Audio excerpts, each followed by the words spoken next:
Hey guys, good morning. Happy Tuesday. It's Daryl here. It's 4 a.m. here in Connecticut on the East Coast. An early video. Those of you that watch my channel probably know that means I'm probably fired up about something after watching the world news overnight. I want to talk about the Republican National Convention and my impressions of it. I wasn't impressed, first of all. It was a lot of the same old blame. A lot of the same old phrases, the swamp, the same scare tactics, the general idea that, well, it hasn't been great, but it's going to be worse if you vote for them. It's going to be terrible. It's going to be scary. It's going to be the end of the world if you vote for them. That's basically what they were saying. You know, it's been a tough 4 years, but it's going to be worse if you vote for them. I got to admit, something clicked. I saw Newt Gingrich talk a couple days ago, and he said he doesn't know if Trump has been the most Republican president, but he's definitely been the most, the one that angered the liberals the most. That stuck in my head. And then yesterday, Trump said, he said this, and right after he said it, right on cue, you hear a bunch of middle-aged women chanting, laughing, and going along with it. He said they're chanting 4 more years. It's a bunch of crackling, crotchety female voices, middle-aged voices, and they're chanting 4 more years. And he goes, hey, you know what? If you really want to make them angry, say 12 more years, and bam. The words don't even finish coming out of his mouth, and they hear them giggle and all start going, 12 more years, 12 more years. And it all clicked right there. This isn't about making America great again, and it never has been. This whole thing that used to be Republicans is now has all morphed into Trumpism. It's not about making America great again. It's about enriching that 1%, and it's basically about undoing. It's about this fear and about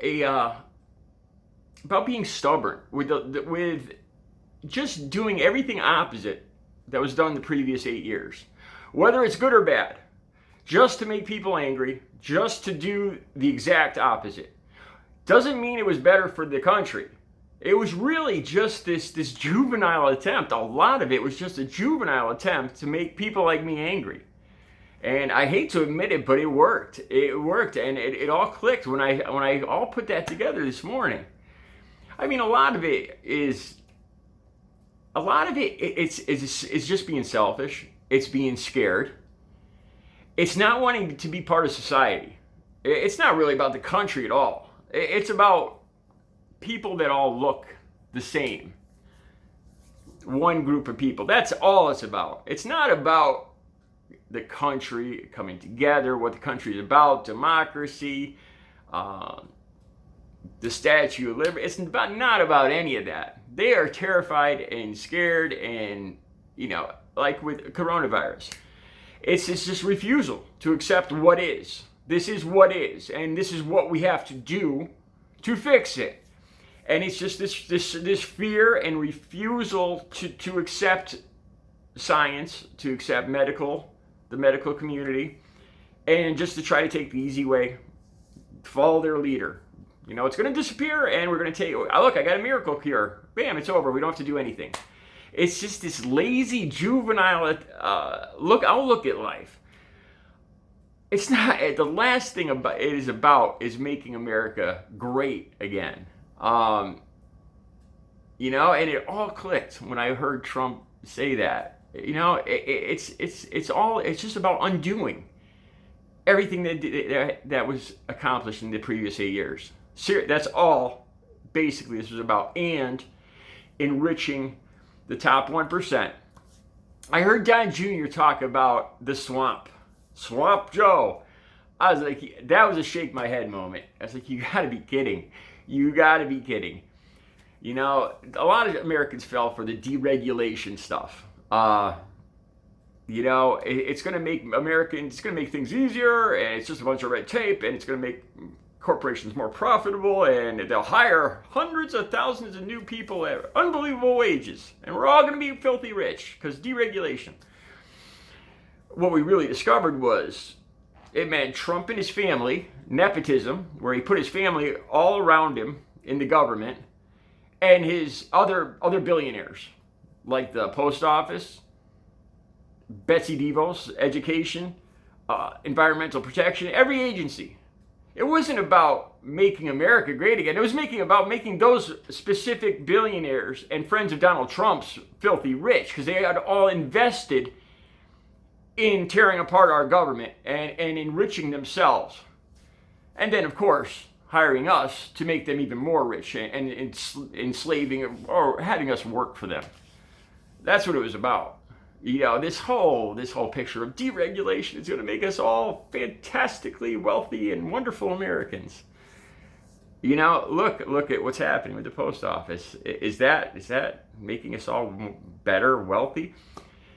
Do Americans realize that if the post office goes away, what they're going to have to pay? It's going to be, you think the price of a stamp went up in the last 30, 40 years. Wait until you see what private corporations would do with the price of postage.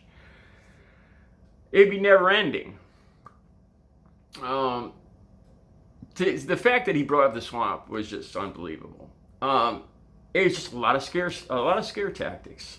Trump talking about it, and then blaming it on China. There was no talk of unity. What we need right now after such an unbelievably tough year. Strength, a pep talk. We're, come together. We can do this. We're gonna kick. We're through it. We're gonna get through this. We're almost through it. We're gonna kick. There was none of that. There's a lot of blame. It's gonna be worse if they take over. It's been bad. It was just what I saw. This will sum it up. It was just negativity, all negative, 100% negativity. Everything I saw. Nothing positive. One thing that bothered me greatly, especially today, especially after the last couple of days. I don't know what their names are. I don't really care. Ken and Karen, I call them. The fat guy in the pink shirt and the middle-aged housewife with the pistol that were defending their big old mansion from those terrible protesters that were walking by laughing at them. Remember that? Those protesters what I saw was a bunch of protesters shaking their heads, laughing, and walking within quite a distance of these terrified white people with their guns defending their McMansion. And this fat guy in his pink shirt with his AR-15, those two were their guest speakers. So I had to see this. But I was surprised at what these two said. They talked about all of the support. Most of all, they were so happy about all the support they got from the internet. And we know what the internet has on it. But this is what really bothered me. They talked about especially how they got all this advice on how to use their guns. Now, the people that watch my channel know me. I'm a hardcore liberal, but I was raised with guns. I own guns. I support the Second Amendment wholeheartedly. I grew up hunting. My father taught me how to shoot, clean, handle a gun. The rules, how to hold it. Never to point at anybody. If you never point at anything you don't intend to shoot. All the rules. So I didn't quite understand what they were talking about. How to use a gun. If you own these weapons and you don't know how to use them by now, basic maintenance, how to shoot, breathe in, hold the breath, don't pull, squeeze the trigger, basic stuff. I don't understand what they're talking about. How to use it? There's only one implication there. Who to shoot, or how to shoot somebody, or who to kill, or how to kill them, or how many to kill. That was the only thing I got out of that. How to use their guns. And today, especially today, it didn't didn't sit well. So overall, yeah, wasn't impressed. A lot of the same old stuff. A lot of it was just, I just couldn't believe they were pulling out the same old, scare tactics. It's a lot of fear about change. Change is inevitable, and it's a bunch of people that are scared of anybody that doesn't look like them, anything they don't know, any change in anything, and most of all, this juvenile attempt just to make what does work not work, and make the people that are trying to make things work angry, like toddlers, like an adolescent, just being spiteful. When I heard Trump and Newt Gingrich with those, it all clicked. It's like, this isn't about making America great again. This is just about making people angry and kind of like a mule sticking their feet in the ground and refusing to move forward. That's the Republican Party. Sticking their feet in the ground and just scared and terrified of moving forward. We're going backwards. That's what I saw. And we're gonna shoot anybody that doesn't agree with us, apparently.